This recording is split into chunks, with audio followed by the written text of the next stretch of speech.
Hello, నేను విశ్వేశ్వరరావు.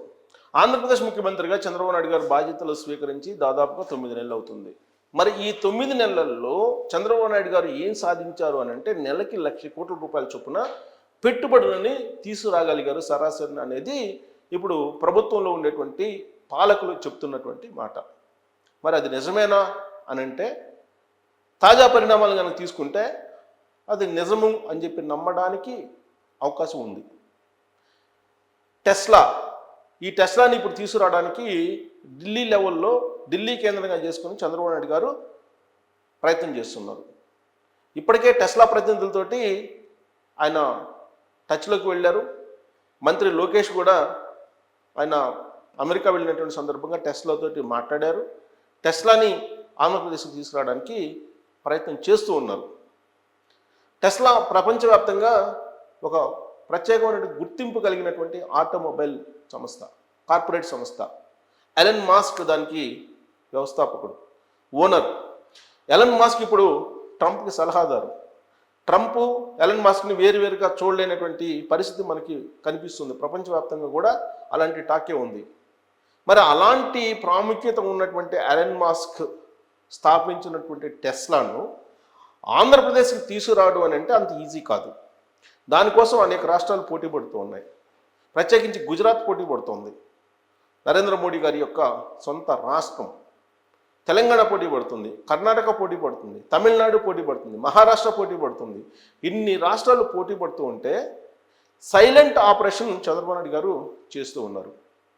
దాదాపుగా 80% ఆంధ్రప్రదేశ్కి టెస్లా వచ్చేటువంటి అవకాశం ఉంది అనేలా, అలాంటి భావన కలిగేలా చంద్రబాబు నాయుడు గారు ప్రయత్నాలు చేస్తూ ఉన్నారు. ఢిల్లీ వెళ్ళినటువంటి ప్రతిసారి కూడా చంద్రబాబు నాయుడు గారు టెస్లాని ఆంధ్రప్రదేశ్ తీసుకొచ్చేటువంటి ప్రయత్నం చేస్తూనే ఉన్నారు. అలాగే అమెరికాలో ఉండేటువంటి ఆంధ్రప్రదేశ్కి సంబంధించినటువంటి మూలాలు ఉన్నటువంటి ఎన్ఆర్ఐలు ఎవరైతే ఉన్నారో వాళ్ళ ద్వారా కూడా టెస్లాని ఆంధ్రప్రదేశ్కి తీసుకొచ్చేటువంటి ప్రయత్నం చేస్తూ ఉన్నారు.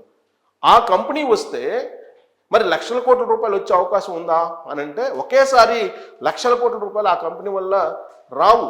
కానీ ఆ కంపెనీ వస్తే ప్రపంచవ్యాప్తంగా కూడా ఆంధ్రప్రదేశ్కి ఒక బ్రాండ్ వాల్యూ వస్తుంది. ఎప్పుడైతే మైక్రోసాఫ్ట్ హైదరాబాద్కి వచ్చిందో అప్పుడు మైక్రోసాఫ్ట్ రావడంతో మొత్తం సినారియో మారిపోయింది. ఆ కంపెనీ వచ్చిన తర్వాత హైదరాబాద్కి ఐటీ కంపెనీలు క్యూ కట్టాయి. దాని ఫలితంగా ఇవాళ హైదరాబాద్ ప్రపంచంలోనే ఒక ఐటీ హబ్గా మారిపోయింది.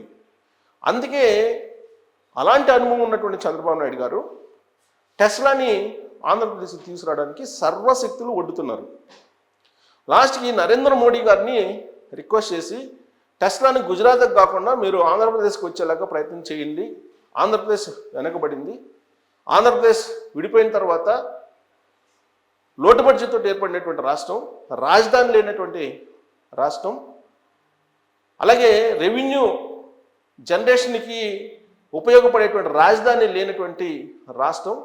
అందుకే టెస్లాని ఆంధ్రప్రదేశ్కి మీరు కేటాయించాలి, ఆంధ్రప్రదేశ్కి వచ్చేలాగా ప్రయత్నం చేయాలి, ఆంధ్రప్రదేశ్కి వచ్చేలాగా సహకరించాలి అనేటువంటి ఒక రిక్వెస్ట్ని ప్రధానమంత్రి నరేంద్ర మోడీ గారి దగ్గర ఉంచారు చంద్రబాబు నాయుడు గారు అనేది తెలుస్తూ ఉంది. మరి ఆంధ్రప్రదేశ్కి నరేంద్ర మోడీ గారు రాబోతున్నారు. ఏప్రిల్ 15-20 మధ్యలో టెంటేటివ్గా ఆయన ప్రోగ్రాం కన్ఫర్మ్ అయ్యేటువంటి అవకాశం ఉంది. ఆంధ్రప్రదేశ్కి ఇన్వైట్ చేయడానికి చంద్రబాబు నాయుడు గారు ఢిల్లీలో ఉన్నారు, నరేంద్ర మోడీ గారిని కలుస్తున్నారు. అమరావతి రీఓపెనింగ్ చేయడానికి నరేంద్ర మోడీ గారిని ఆహ్వానిస్తున్నారు. ఆ సందర్భంగా 1,00,000 కోట్లకు పైగా విలువైనటువంటి పనులకు సంబంధించినటువంటి శంకుస్థాపనలు కానీ, లేదంటే ప్రారంభోత్సవాలు కానీ, లేదంటే వర్చువల్ ఓపెనింగ్స్ కానీ చేసేదానికి ఏర్పాట్లు చేస్తూ ఉన్నారు. ఇప్పటికే సిఆర్డిఏ అనేక రకాల ఏర్పాట్లు చేస్తూ ఉంది. రీఓపెనింగ్కి ప్రధానమంత్రి నరేంద్ర మోడీ గారు వస్తారు అని చెప్పి డేట్ ఫిక్స్ కాబోతుంది. చంద్రబాబు నాయుడు గారు భేటీ తర్వాత డేట్ కూడా ఫిక్స్ అయ్యేటువంటి అవకాశం ఉంది.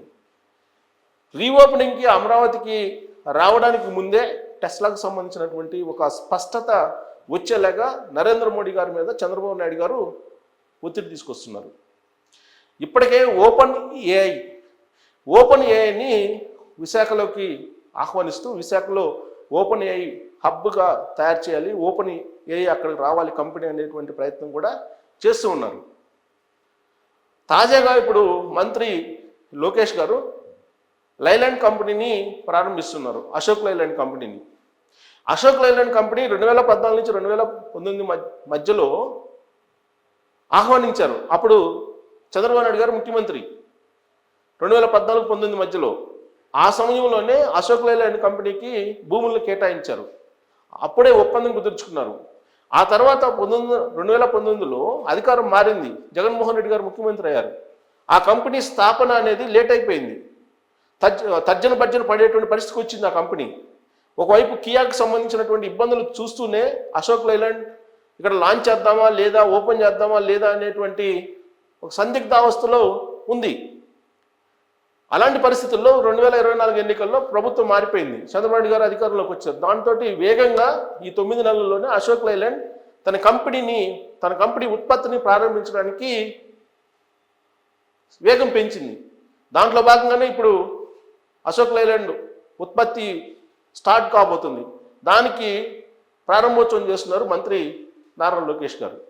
సో ఒకవైపు చంద్రబాబు నాయుడు గారు, ఇంకొక వైపు నారా లోకేష్ గారు, వీళ్ళిద్దరూ కొన్ని లక్షల కోట్ల రూపాయలని ఆంధ్రప్రదేశ్కి తీసుకొచ్చడానికి ప్రయత్నం చేస్తున్నారు.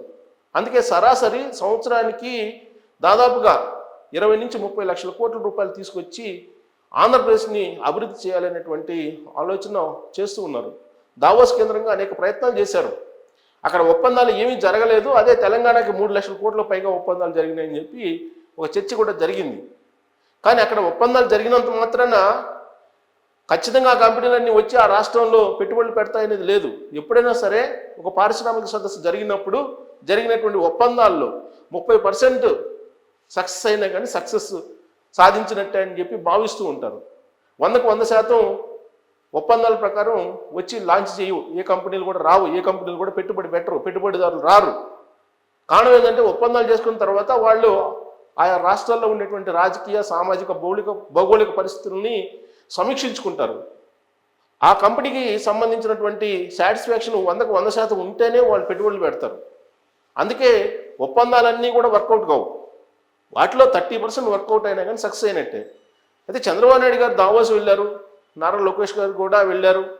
అక్కడ ఒప్పందాలు ఏం చేసుకోలేదు కాబట్టి ఆంధ్రప్రదేశ్కి ఏమీ రాలేదు అనేటువంటి ఒక ప్రచారానికి బ్రేక్ చేస్తూ ఇప్పుడు అశోక్ లైలాండ్ ఉత్పత్తిని ఇవాళ ప్రారంభిస్తున్నారు. టెస్లాకి సంబంధించి ఒక స్పష్టతను తీసుకొచ్చేదానికి ఢిల్లీలో చంద్రబాబు నాయుడు గారు ప్రయత్నాలు చేస్తూ ఉన్నారు. ఢిల్లీలో ఆయన ఉన్నారు, కేంద్ర మంత్రిని కలుస్తున్నారు, నరేంద్ర మోడీ గారిని కలుస్తున్నారు, కేంద్ర హోంశాఖ మంత్రి అమిత్ షా గారిని కలుస్తున్నారు. వీళ్ళందరితోటి టెస్లా కంపెనీని ఆంధ్రప్రదేశ్కి రావడమే లక్ష్యంగా ఆయన వ్యూహాలు రచిస్తూ ఉన్నారు. ఆయనతో పాటు డిప్యూటీ సీఎం కూడా ఉన్నారు. వీళ్ళు సంయుక్తంగా ఆంధ్రప్రదేశ్ ప్రయోజనాలు, ఆంధ్రప్రదేశ్ అభివృద్ధి కోసమే ఢిల్లీలో ప్రయత్నాలు చేస్తున్నటువంటి క్రమంలో టెస్లా ఖచ్చితంగా ఆంధ్రప్రదేశ్కి వచ్చేటువంటి అవకాశం ఉంది. దాంతోపాటు అనేక top 200 companies, world wide top 200 companies ఆంధ్రప్రదేశ్లో పెట్టుబడులు పెట్టేలాగా ఒక మాస్టర్ స్కెచ్ చంద్రబాబు నాయుడు గారు వేశారు. దాన్ని నరేంద్ర మోడీ గారికి వివరిస్తూ సహకరించాలని చెప్పి ఆయన కోరుతూ అమరావతి రీఓపెనింగ్కి ఆయన్ని ఆహ్వానించారు. సో ఆయన అమరావతి రీఓపెనింగ్ రాకముందే అమరావతిలో అలాగే ఆంధ్రప్రదేశ్లో పెట్టుబడుల వరద లేదంటే కంపెనీలు క్యూ ఎలా కడుతున్నాయి అనే దాని మీద ఒక స్పష్టత అయితే రాబోతుంది. అది ఢిల్లీ పర్యటన తర్వాత ఒక్కొక్కటి బయటకు వచ్చేటువంటి అవకాశం ఉంది. Thank you.